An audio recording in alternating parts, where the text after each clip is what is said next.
चलिए, आज का लेक्चर बहुत ही इम्पोर्टेंट है।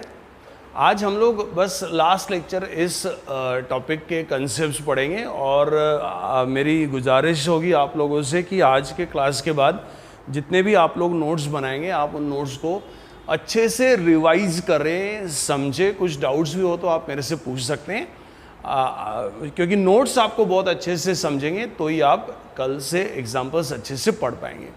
वैसे आज के कंसेप्ट का नाम मैंने क्रांति दिया हुआ है। ये कंसेप्ट क्रांति है। आप हेडिंग दीजिए, मैं फिर आपको समझाता हूँ क्या है ये क्रांति। लिखेंगे position vector of a point, position vector of a point.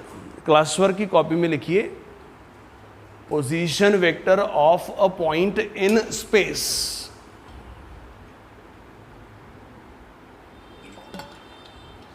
चलो ध्यान देंगे। सी आप देखें, हेडिंग में मैंने दो चीजें बोली। पहली चीज position vector of a point. By the way I hope Vishakha ध्यान देंगे, आप पोजीशन वेक्टर जानते हैं किसका होता है? एक पॉइंट का होता है पोजीशन वेक्टर, जो एक्चुअली क्या देता है? किसी पॉइंट की पोजीशन देता है। तो मैंने heading the position vector of a point in space. Space मतलब अब आप जानते हैं हवा। कल अच्छे शब्दों में बताया, स्पेस मतलब 3D। तो आओ चलो 3D में चलते हैं। सबसे पहले 3 dimensional rectangular Cartesian coordinate system. कल बखूबी मैंने आपको ये समझाया कि रेक्टेंगुलर कार्टेशियन कोऑर्डिनेट सिस्टम में 3 कोऑर्डिनेट एक्सेस होते हैं, x डैश ओ x, ये y डैश ओ y और ये z डैश ओ z। और आप बहुत अच्छे से जानते हैं कि because of these 3 mutually perpendicular intersecting lines at a point, entire space is divided in what 8 parts, each part is called the octant.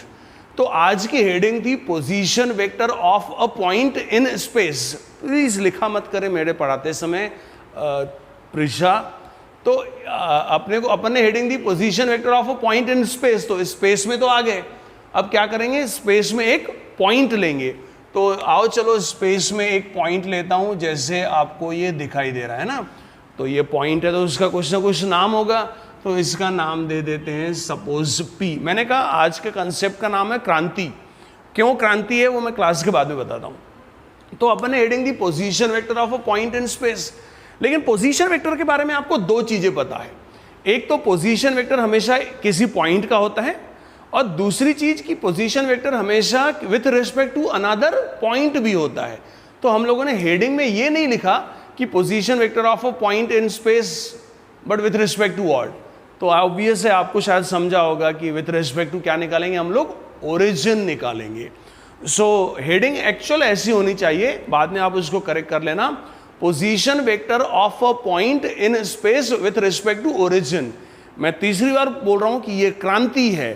क्रांति क्यों है वो मैं क्लास के बीच में या आखिरी में बताऊंगा। तो अच्छा, अभी 3D है, तो 3D में आप जानते हैं कि हर पॉइंट के कोऑर्डिनेट्स होते हैं, और क्योंकि स्पेस में एक पॉइंट है, हवा में, पाताल में, लेफ्ट राइट किधर भी, हर पॉइंट के कितने कोऑर्डिनेट्स होते हैं? 3 कोऑर्डिनेट्स होते हैं। तो इसके भी कोऑर्डिनेट्स होंगे ना? होंगे ही क्या? यस होंगे ही। तो अपन अज्यूम करते हैं, मान के चलो इसके कोऑर्डिनेट्स है x, y और z।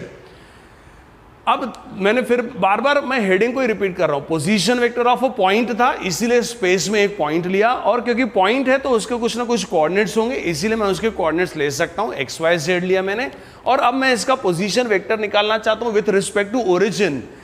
Position vector of a point with respect to origin मतलब एक ऐसा वेक्टर जो ओरिजिन से इस पॉइंट की पोजीशन दे। आई होप आप जानते हैं कि वो वेक्टर कौन सा होगा? वो वेक्टर होगा ओपी। ओपी वेक्टर की बात कर रहा हूं मैं। क्यों? क्योंकि ओपी वेक्टर में ओ से पी तक जाने का रास्ता दिख रहा है, इसीलिए ओपी वेक्टर क्या दे रहा है? पी पॉइंट की पोजीशन दे रहा है विथ रिस्पेक्ट टू ओरिजिन, इसीलिए इसको हेडिंग क्या दी? Position vector of a point P with respect to origin. तो अब अपन क्या करेंगे? अब इस पी पॉइंट का पोजीशन वेक्टर निकालना सीखेंगे। मैं फिर से चौथी बार बोल रहा हूं ये क्रांति है। क्यों क्रांति है मैं थोड़ी देर के बाद बताता हूं। देखो आगे बढ़ते हैं। अब इस पी पॉइंट के कोऑर्डिनेट्स एक्स वाई जेड है ना, तो आपको पता है जेड कोऑर्डिनेट की डेफिनेशन क्या है? जेड कोऑर्डिनेट क्या होता है? It is the distance travelled by the point in Z axis direction, कि ये हवा में कितना ऊपर गया है या पाताल में नीचे कितना गया है, मतलब जमीन से नीचे कितना या ऊपर कितना। या किताबों की भाषा में इसका मतलब क्या था? It is the perpendicular distance from X Y plane. तो एक्स वाई प्लेन से अगर इसका मुझे परपेंडिकुलर डिस्टेंस चाहिए तो क्या उसके लिए इस पॉइंट से एक्स वाई प्लेन पर परपेंडिकुलर ड्रॉ करना पड़ेगा ना। तो मैंने एक्स वाई प्लेन से परपेंडिकुलर ड्रॉ करा, किसका? पी पॉइंट का। तो ये सपोज इसका नाम ले लेते हैं, सपोज इसका नाम ले लेते हैं एम, है ऐसे ही, या एन ले लेते हैं नाम। नाम में क्या रखा है? What is there in name? Shakespeare ji बोल के गए। तो मैंने इसको नाम एन दिया। मैं कोई आपसे पूछे कि ये एन कौन है, तो आप क्या जवाब देंगे? ये foot, my foot, foot of the perpendicular drawn from point P, okay, on X Y plane, कि पी पॉइंट से जो एक्स वाई प्लेन पे परपेंडिकुलर ड्रॉ करा वो उसका फुट है। बेसिकली देखा जाए तो पी पॉइंट हवा में है, ये जमीन है आपकी एक्स वाई। तो आप पी पॉइंट से जब कोई पत्थर टपकाएंगे तो जमीन पे जाके टकराएगा ना, कि ऐसी तो नहीं कि जमीन में घुसता ही जाएगा। तो माई फुट है। तो अच्छा, क्या आपको समझ रहा है क्या कि यही असल में जो पी एन है, यही it is only the distance travel by the point in Z axis direction है। तो ये जेड होगा ना, आपको समझ रहे? ये लेंथ जेड होगी कि नहीं? ओके, लेंथ जेड होगी, लेंथ जेड होगी। अब मैं आगे, अच्छा, ये मैंने जो पी पॉइंट ने जेड एक्सिस की डायरेक्शन में डिस्टेंस ट्रेवल करा था वो देखा। अब मुझे अगर, अच्छा, मैं धीरे धीरे क्या कर रहा हूं, मैंने कहा था ओरिजिन से निकलता है वो पॉइंट, कुछ एक्स एक्सिस की डायरेक्शन में, फिर वाई एक्सिस की डायरेक्शन में, फिर जेड एक्सिस की डायरेक्शन में। तो मैंने उसको हवा से जमीन में लाया। अब मैं जमीन से क्या करता हूं, इसको जो वाई एक्सिस की डायरेक्शन में डिस्टेंस ट्रेवल करा था ना, वो मैं कंसीडर करता हूं। तो वाई कोऑर्डिनेट की डेफिनेशन क्या है? It is the distance from Z X plane. मेरी डेफिनेशन ज्यादा सुंदर है। Okay, it is the distance travelled by the point in Y axis direction. तो अगर आपको वो वाला डिस्टेंस देखना है तो आपको ये करना पड़ेगा ना, समझा कि नहीं? ये वाला आपको ड्रॉ करना पड़ेगा। अब अगर आप समझदार हैं तो आपको समझ रहा होगा कि this is the distance travelled by the point, which point? P in Y axis direction. तो ये क्या होगा? ये y होगा, लेंथ y होगी ना इसकी। और अब अगर, अच्छा, इसको m ले लेते हैं। और अब अगर आपको वापस ओरिजिन की तरफ जाना है, means distance travelled by the point in x axis direction जो है वो भी अगर आपको देखना है तो उसके लिए यहां से यहां जाना पड़ेगा। तो ये आपका x हो जाएगा। तो x हुआ, ये y हुआ, ये z हुआ।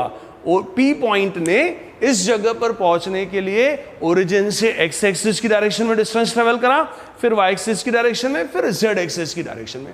ये सब कुछ पॉजिटिव पॉजिटिव पॉजिटिव दिख रहा है। जब एक्चुअल एग्जांपल होगा तो x कोऑर्डिनेट हो सकता है नेगेटिव हो। x कोऑर्डिनेट नेगेटिव है तो p पॉइंट क्या होगा? वो yz प्लेन के पीछे होगा, तो उसमें पीछे आ जाएगा, वो उसके अकॉर्डिंग वो ऐसा बनेगा। अच्छा, अब आपने ऐसे इस तरफ आए, आप इस तरफ से अगर आपने इसको पैरेलल ड्रॉ करी, इसको आप L पॉइंट लेंगे तो आपको ये वही चीजें लगेगी। बराबर आ रहा है समझ में मैंने क्या कर रहा हूं? क्या आपको डायग्राम समझ में आ रहा, फील हो रहा है डायग्राम? अब एक काम और क्या करता हूं, मैं इस ON को भी ज्वाइन कर लेता हूं, ये वाला ON चलेगा क्या? अब जैसा जैसा मैं बोलते जा रहा हूं उसको आप ध्यान लगा के सुनना। प्रभु ध्यान लगा के सुनेंगे तो आपको बहुत अच्छा लगेगा। अब हम लोग क्या चलते हैं, we will go in triangle ONP। मैं ये पूरा एक्सप्लेनेशन बिना डायग्राम को देख के आपको एक्सप्लेन कर सकता हूं। क्या आपको ट्रायंगल ONP दिखाई दे रहा क्या? इस ट्रायंगल ONP में अगर मैंने by triangle law of vector addition का ट्रायंगल लॉ यूज करा, triangle law of vector addition.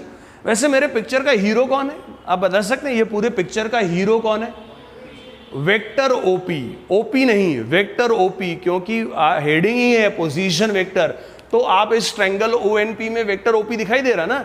Bye triangle law of vector addition क्या आपको दिखाई दे रहा, vector OP will be vector ON plus vector ON plus vector NP, ऐसा होगा कि नहीं, होगा ना।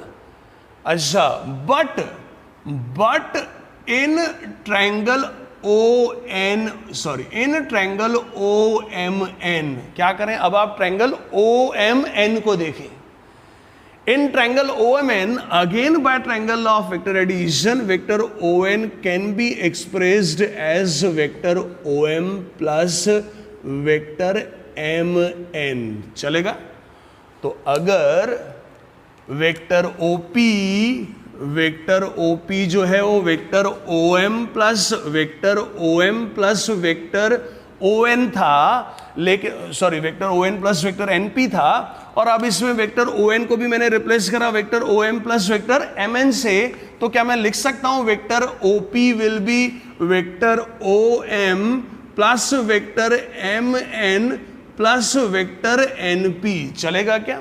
ये दुनिया ना थोड़ी सी पीतल की है। क्यों पीतल की है मैं बताता हूं आपको। वेक्टर एडिशन के 3 लॉस पढ़ा गए, triangle law of vector addition, parallelogram law of vector addition और polygon law of vector addition. तो देखिए वेक्टर OP मतलब O से P तक जाना, पोजीशन वेक्टर P की देगा, O से P का रास्ता बताएगा। तो मैं O से M और M से N और N से P, मैं direct by polygon law of vector addition से वेक्टर OP को direct vector OM plus vector MN plus vector NP से रिप्लेस कर सकता था, लेकिन ये दुनिया है, ओके, ये थ्योरम है, बोर्ड में आ सकता है आपको, स्टेट बोर्ड में। They replace first vector OP by vector ON plus vector NP using triangle law, and again then they replace vector ON by vector OM plus vector MN by using triangle law only. तो आपको क्या दिख रहा अभी, vector OP। दिल से सुनेंगे तो पढ़ाई नाम की चीज भी नहीं दिख रही। किसी गंवार आदमी को भी समझा सकते हैं कि O से P जा, लेकिन घूम घाम के जाना, vector OM plus vector MN plus vector NP। अक्सर मुझे ऐसे समय में शेगांव की याद आती है, गणगण गणात बोले गजानन महाराज की। गजानन महाराज का मंदिर अगर आपने देखा होगा तो ऐसे 1 to 1 डायरेक्ट भी कोई जा सकता है, देखा है आपने, नहीं देखा, लेकिन उसमें क्या वो घुमा घुमा के लेके जाते हैं क्योंकि पब्लिक बहुत ज़्यादा रहती है। बट कोई डायरेक्ट जाना चाहे O से P इधर दर्शन कर सकता है, लेकिन वो वाया घूम के जाना चाहे वैसा भी घूम सकता है। अच्छा, अभी थोड़ा सा कहानी और बाकी है। क्या आपको वेक्टर OM दिखाई दे रहा है, ये वाला वेक्टर OM है ना, और वेक्टर ये MN दिखाई दे रहा है आपको, है ना, ये वाला वेक्टर MN है। अच्छा, आप अच्छे से ऑब्जर्व करें, क्या वेक्टर OM को मैं वेक्टर OL से रिप्लेस कर सकता हूं क्या, रिप्लेस कर सकता हूं। क्यों, क्योंकि आप देखिए ये पैरेललोग्राम बना हुआ है। पैरेललोग्राम की अपोजिट साइड्स क्या होती है, पैरेलल भी होती है और सेम भी होती है। तो ध्यान से देखेंगे, तो ध्यान से देखना है, वेक्टर MN और वेक्टर OL, वेक्टर MN और वेक्टर OL इक्वल है ना, तो इक्वालिटी से I can replace vector OM by what, vector OL। इसको वेक्टर OL से मैं रिप्लेस कर सकता हूं। ध्यान से सुनना, अभी और इंपॉर्टेंट है। अब जैसे अभी मैं ना एक पॉइंट यहां से ऐसा भी ड्रॉ करता हूं P से, और इसको सपोज कोई नाम बताओ, कोई पॉइंट का नाम बताओ, S ले लेते हैं। तो ये वेक्टर OS और वेक्टर NP, आप ध्यान से देखो, वेक्टर वेक्टर NP और वेक्टर OS और वेक्टर NP सेम है ना, तो मैं इस वेक्टर NP को भी वेक्टर OS से बदल सकता हूं। लेकिन अब एक सवाल खड़ा होता है, वेक्टर OP, आप देखो मैं बिना डायरेक्ट डायग्राम देख के बता रहा हूं, वेक्टर OP क्या आया था, vector OM plus vector MN plus vector NP। मैंने क्या करा, वेक्टर OP को वेक्टर OM, वेक्टर OL और वेक्टर OS से बदला। आपने देखा मैंने क्या करा, धीरे धीरे मैंने उस OP वेक्टर को शिफ्ट कर दिया, एक्सप्रेस कर दिया in terms of what, in terms of the vectors along the coordinate axis। आप देखो vector vector OM x axis की डायरेक्शन में है, वेक्टर OL y एक्सिस की डायरेक्शन में है, वेक्टर OS z एक्सिस की डायरेक्शन में। अब सवाल उठता है कि ऐसा क्यों किया, अब इसके बाद जो मैं पढ़ाऊंगा वो बहुत इंपॉर्टेंट है। क्या आप फिजिक्स में आई बार, जे बार और के बार, जिनको आई कैप, जे कैप और के कैप भी बोलते हैं, आइक्रो, जेक्रो, केक्रो, मैं इसको आइक्रो, जेक्रो, केक्रो बोलता हूं, क्या आप लोगों में से कोई बता सकता है कि ये कौन लोग हैं? हाउ यू डिफाइन, आपको आइक्रो, जेक्रो और केक्रो से क्या समझता है, आप बता सकते हैं? जोर से बोलो। Very good. एक सबसे ये आपका जवाब परफेक्ट नहीं है, तो आपको कुछ बोलना है, आपको कुछ बोलना है, आपको कुछ बोलना है विशाखा? मैं इसको परफेक्ट बता देता हूं, है ना। हमें हमेशा बोलता हूं हाफ नॉलेज इज डेंजरस, अधूरा ज्ञान खतरनाक होता है। ये यूनिट वेक्टर्स तो है ही, अलोंग द कोऑर्डिनेट एक्सिस तो है ही, लेकिन ये unit vectors along the positive directions of coordinate axis. मतलब इनकी तीन खास बातें हैं। ये यूनिट वेक्टर्स हैं, इन सबके मैग्नीट्यूड्स 1 है, मतलब इन वेक्टर्स को रिप्रेजेंट करने वाली सेगमेंट की लेंथ 1 है। दूसरी इंपॉर्टेंट बात कि ये अलोंग द कोऑर्डिनेट एक्सिस है, लेकिन कोऑर्डिनेट एक्सिस की भी दो डायरेक्शन होती है ना, पॉजिटिव नेगेटिव, पॉजिटिव नेगेटिव, तो ये पॉजिटिव डायरेक्शन वाले होते हैं। स्टूडेंट सिर्फ यही हमेशा अक्सर जवाब देता है कि these are the unit vectors along the coordinate axis. ना ना ना ना, these are not the unit vectors along the coordinate axis, but these all icro, jcro, kcro, these are the unit vectors along the positive directions of coordinate axis along x axis, y axis and z axis respectively।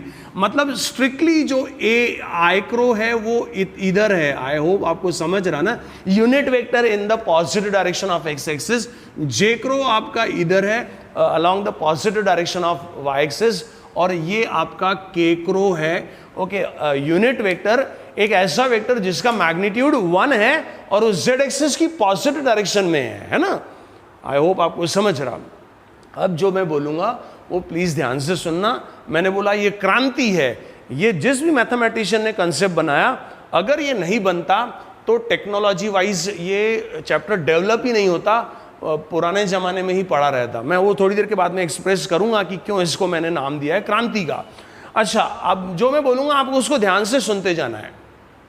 अगर आप ध्यान से सुनेंगे तो आपको अच्छा लगेगा। क्या आपको इस डायग्राम में वेक्टर OM दिखाई दे रहा क्या? अच्छा, वेरी गुड, शाबाश। क्या आपको इस डायग्राम में आइक्रो दिखाई दे रहा क्या? क्या वेक्टर OM और आइक्रो दोनों पैरेलल दिखाई दे रहे क्या? पैरेलल नहीं दिखाई दे रहे। वेक्टर OM और आइक्रो सेम डायरेक्शन में है ना? अरे नहीं नहीं, तो पैरेलल दिखाई दे रहे हैं कि नहीं? मैंने ये सवाल पूछा, पैरेलल दिखाई दे रहे ना। इवन वेक्टर्स को तो मैं पैरेलल वेक्टर्स को कोलिनियर भी बोल सकता हूं, ये तो साक्षात कोलिनियर दिखाई दे रहे हैं। अब सवाल उठता है कि मैंने सेम क्यों नहीं बोला? सेम डायरेक्शन दिख रही है ना। आज क्या है दादा? आज आपका OM वेक्टर x एक्सिस की पॉजिटिव डायरेक्शन में ही है। क्यों? क्योंकि P पॉइंट x एक्सिस की पॉजिटिव डायरेक्शन में आया है। कल को P पॉइंट पीछे जाएगा तो वेक्टर OM पीछे की तरफ जाएगा। ओके, तो वो आइक्रो की सेम डायरेक्शन में होगा क्या? नहीं, लेकिन वो उसको पैरेलल जरूर होगा, कोलिनियर जरूर होगा। सो इसमें आई होप आपको कोई डाउट नहीं है कि वेक्टर OM जो है वो आइक्रो को कोलिनियर है, पैरेलल है। तो अगर वेक्टर OM आइक्रो को पैरेलल या कोलिनियर है तो मैथमेटिकली, थियोरेटिकली, टेक्निकली मैं कुछ बोल सकता हूं क्या? पुराने मैंने एक लेक्चर में पढ़ाया था कि जब दो वेक्टर्स कोलिनियर होते हैं या पैरेलल होते हैं तो क्या खास बात होती है? वेरी गुड, जोर से बोलो। किसने बोला? हाँ, जब भी दो वेक्टर्स पैरेलल होते हैं या कोलिनियर होते हैं तो एक दूसरे के स्केलर मल्टीपल होते हैं। अब जो स्केलर मल्टीपल होते हैं वो डिसाइड करेगा कि उनके मैग्नीट्यूड्स में क्या रिलेशन है ना। अब ध्यान से सुनना, बहुत सुंदर है। आइक्रो का मैग्नीट्यूड कितना है? आइक्रो का मैग्नीट्यूड 1 है क्योंकि यूनिट वेक्टर है। और वेक्टर OM का मैग्नीट्यूड कितना है? x। जैसे x अगर 5 होता तो मेरे वेक्टर OM का मैग्नीट्यूड 5 है और वो आइक्रो की डायरेक्शन में है, तो मेरा वेक्टर OM क्या होगा? 5 I बार होगा। लेकिन आज मेरे वेक्टर OM का मैग्नीट्यूड क्या है? x है और डायरेक्शन आइक्रो की डायरेक्शन में ही दिख रहा, तो वेक्टर OM क्या होगा? x I बार होएगा इस क्या?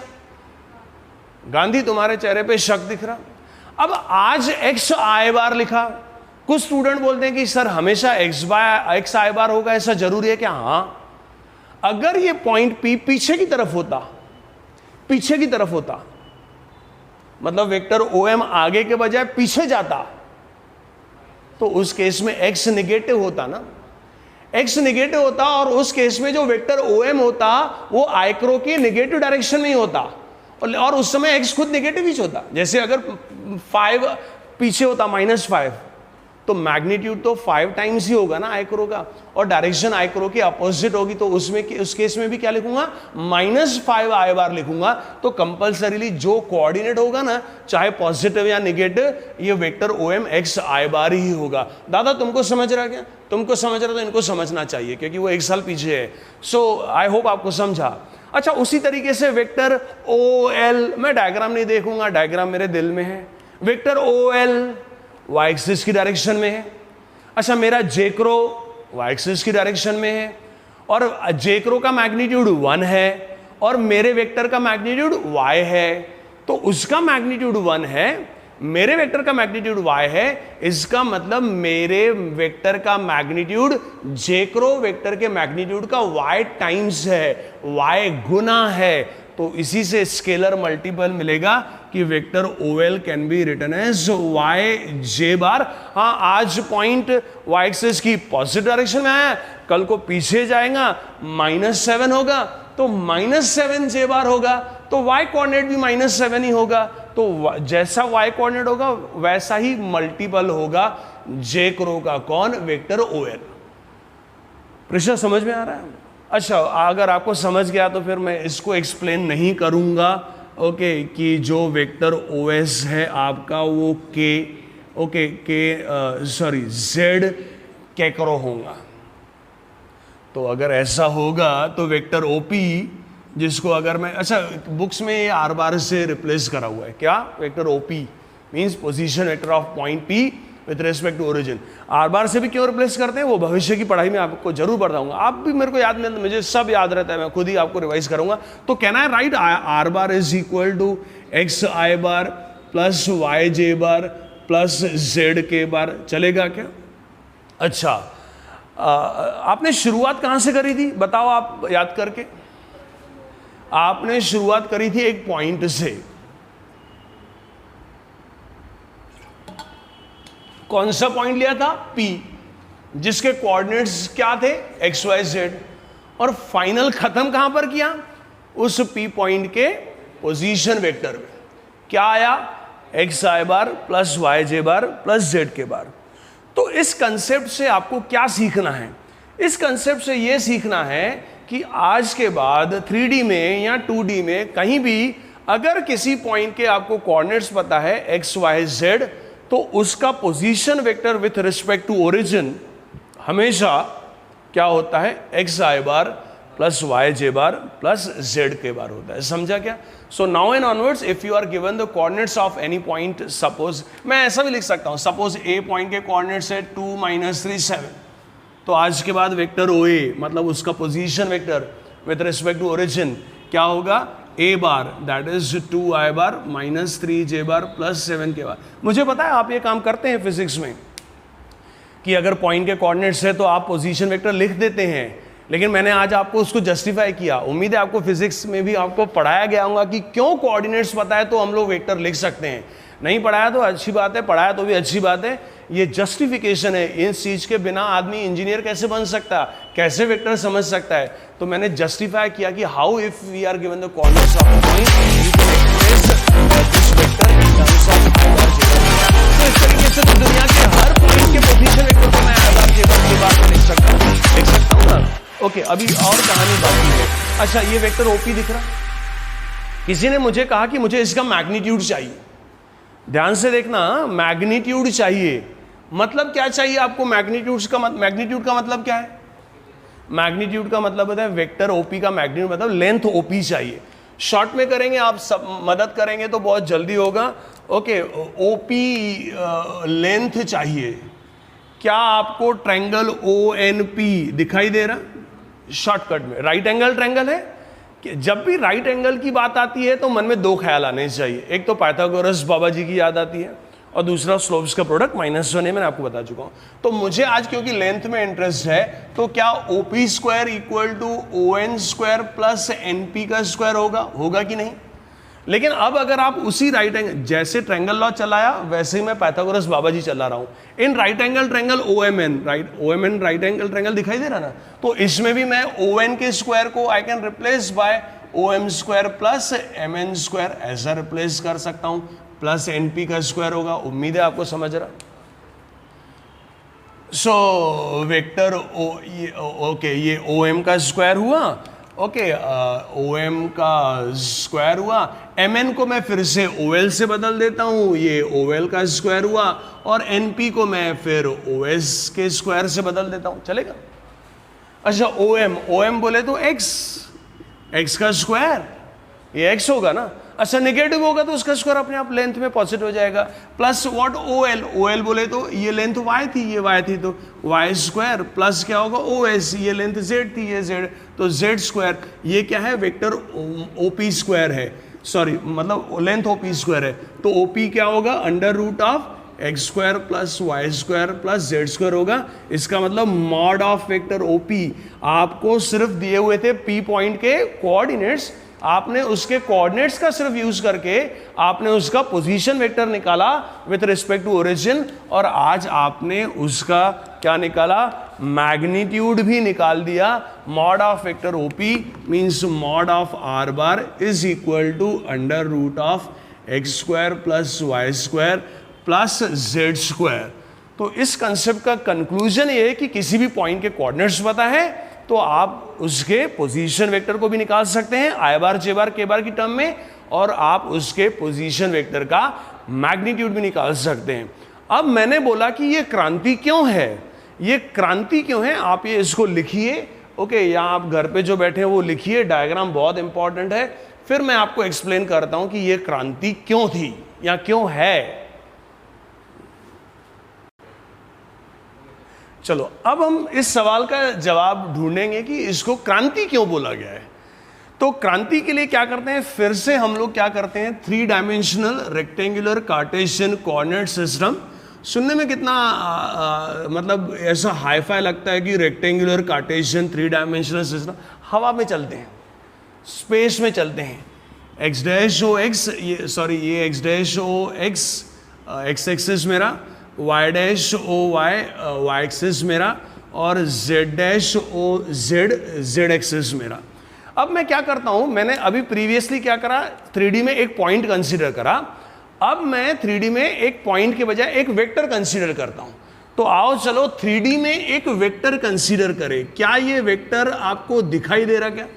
आप जानते हैं दुनिया के हर वेक्टर का एक इनिशियल पॉइंट होता है और एक टर्मिनल पॉइंट होता है।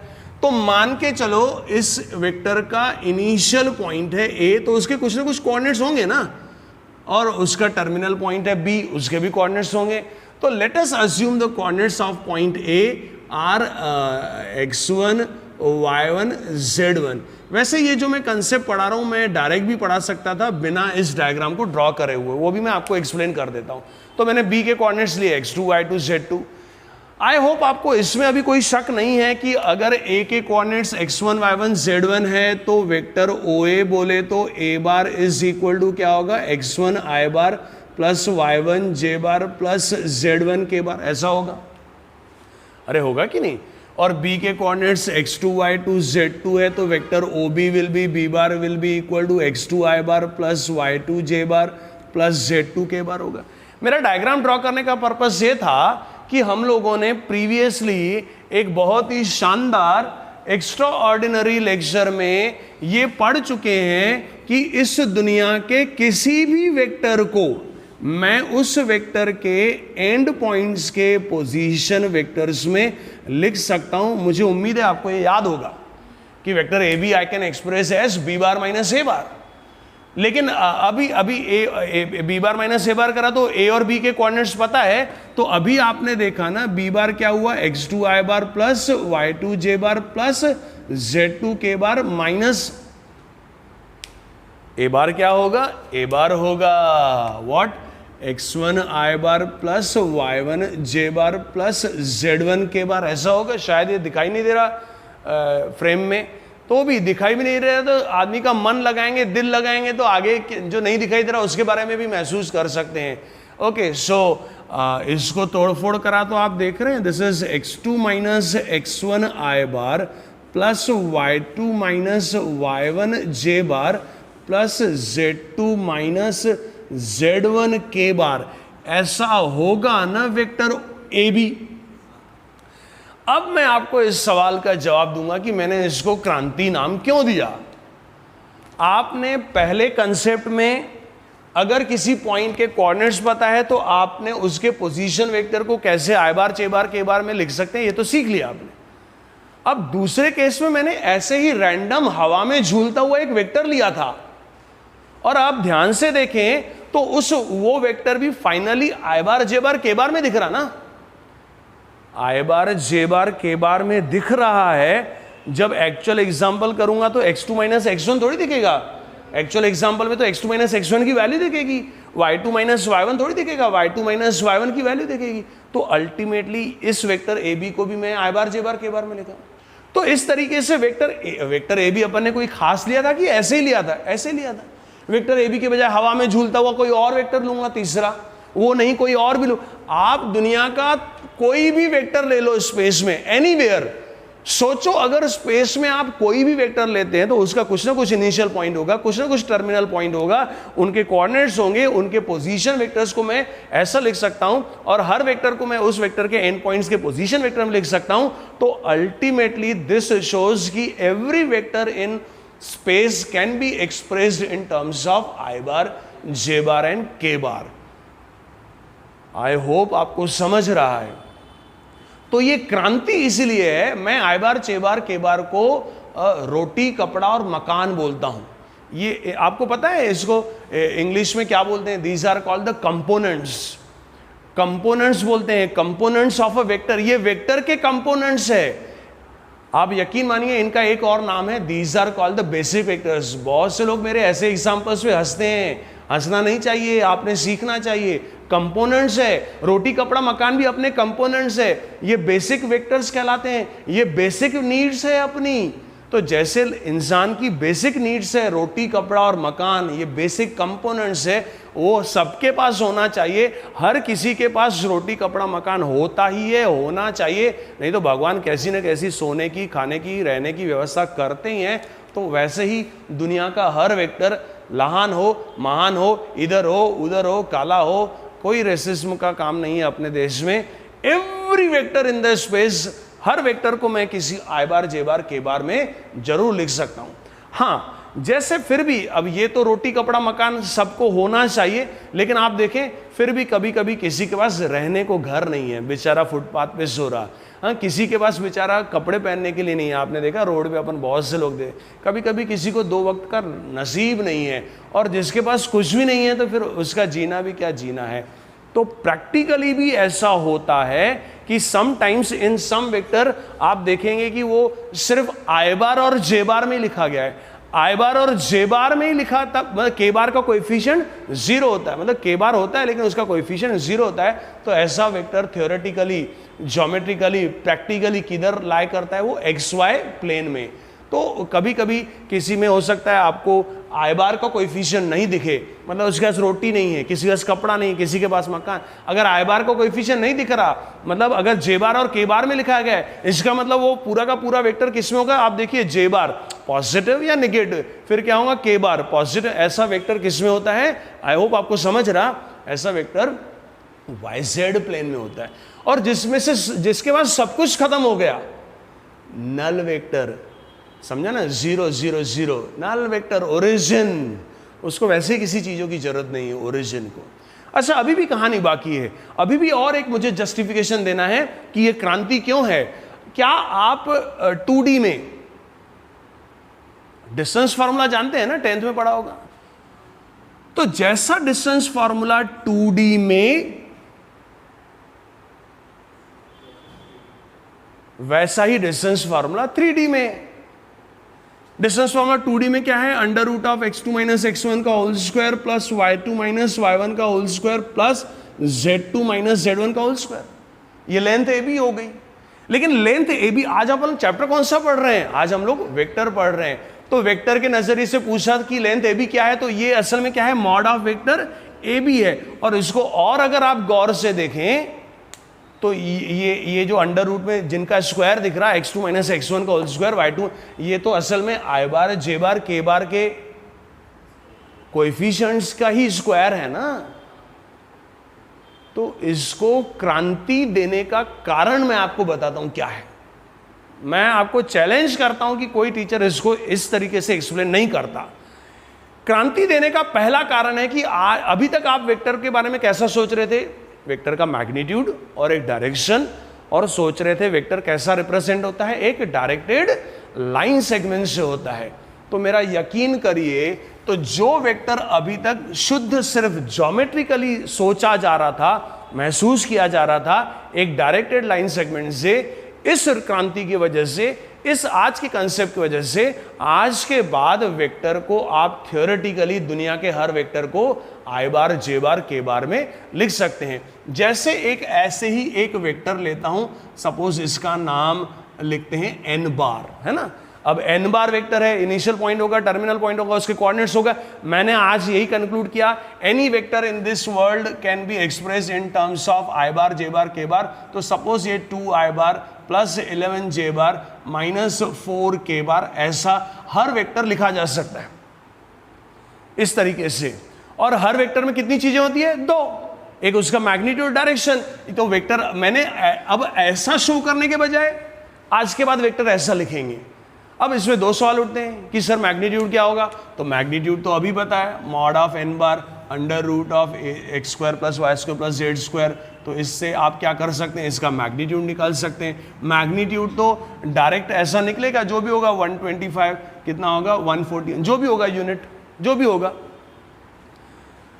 अब सवाल उठता है कि सर इसकी डायरेक्शन दिखाओ, क्योंकि वेक्टर है। अच्छा, मैंने कहा ना क्रांति का कारण क्या है, डायरेक्टेड लाइन सेगमेंट के बाद आज के बाद दुनिया का हर वेक्टर आई बार जे बार के बार में आ जाएगा। तो मैग्नीट्यूड तो दिखा दिया। अब देखो इसकी डायरेक्शन कैसी देखी जाती है, ध्यान से देखना। डायरेक्शन ये क्या है, 2 आई बार है ना, नहीं है 2 आई बार, हाँ बोलो।